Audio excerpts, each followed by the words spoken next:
the NRA believes that devices designed to allow semi-automatic rifles to function like fully automatic rifles should be subject to additional regulations, said the NRA in a statement released Thursday afternoon, its first public comments since the shooting.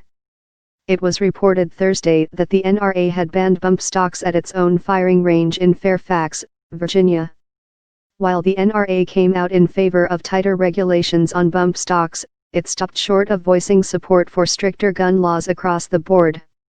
In the same statement in which it endorsed the added bump stock regulations, it also stated that banning guns would only increase crime and that Americans live in an increasingly dangerous world.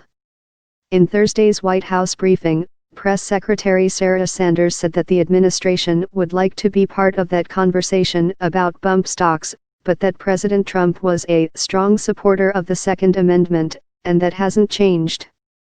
House Speaker Paul Ryan, R. Wisconsin, said Thursday in an interview that bump stocks are clearly something we need to look into. Representative Carlos Curbelo, R. FLA, planned to introduce legislation Thursday that would ban the sale of the devices. Republican Senators John McCain of Arizona, Lindsey Graham of South Carolina and Mike Rounds of South Dakota expressed interest in the issue to reporters. "I'm going to wait until this report's out from the police and get all that information," said Senator Chuck Grassley, R. Iowa, chair of the Judiciary Committee.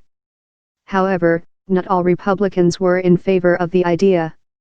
"I think people ought to follow their heart, but they ought to take their brain with them," said Senator John Kennedy, RLA, in an IEW with News Pulse News about his opposition to bump stock changes. "This is not about bump stocks, this is about a long-standing assault against the Second Amendment." Liz Goodwin contributed to the reporting of this story.